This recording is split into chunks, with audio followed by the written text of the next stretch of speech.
When we think about history, what usually comes to mind, right? It's all about the big stuff, great leaders, epic battles. But what if that's not the whole story? What if we're actually missing the most important parts, the real drivers of change? So check this out. The philosopher Manuel Delanda came up with this brilliant thought experiment. He said, imagine a robot, an AI from the future, was tasked with writing the history of the last 1,000 years. What would it actually care about? You'd think it's going to focus on the fall of empires or, I don't know, the signing of treaties? Nope. From a robot's point of view, all that stuff is just, well, it's just a footnote. An AI historian would look at something totally different. It would see the real turning points in things like the glass lens, the clock, the printing press. It'd be like, okay, the clock, that's huge, because that invention literally changed how we saw the entire universe. Suddenly, it was this giant machine of cogs and wheels.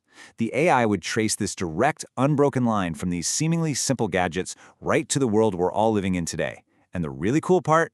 It's all about the hidden connections between them. And that right there brings us to this incredibly powerful way of thinking about how change actually works.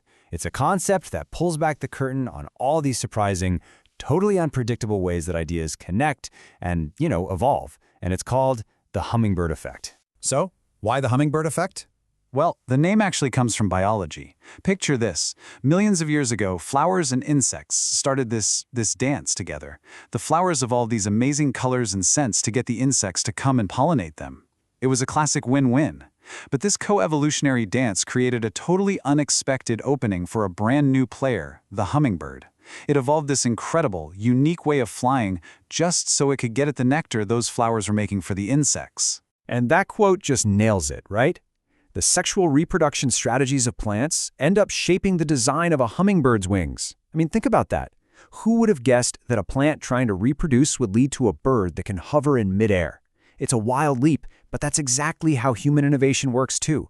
An invention over here creates these brand new possibilities way over there that nobody, and I mean nobody, could have seen coming. Okay, so let's dig into one of the most amazing examples of this in all of human history.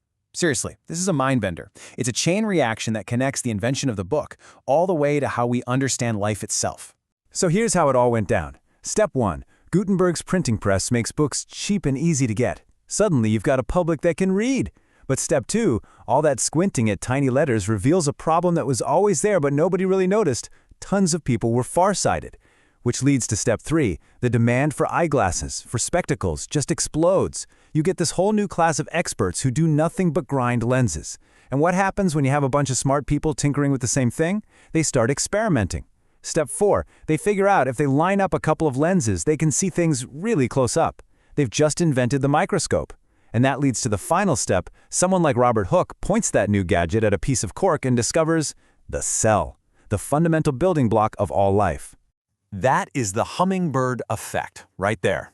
You wouldn't think printing would have anything to do with seeing things on a cellular scale, but that's how it happens. The simple desire to read the Bible better ends up giving us the tools to see bacteria and viruses. It literally paves the way for modern medicine. It's almost unbelievable, but when you lay it out, it's a perfectly logical chain of events. So, you see? Once you start looking for these hidden connections, you really do start to see the world in a whole new light. The hummingbird effect, it's not just some quirky thing from history. It's a really powerful way to understand progress itself. This way of thinking shows us a few really important things. First, history isn't some straight line. It's more like a dense, tangled web of ideas. It also tells us that big breakthroughs rarely come from a single lone genius. They come from networks of people, like all those anonymous lens makers who are all building on each other's work. And probably the biggest takeaway is that new ideas have these unpredictable cascading consequences.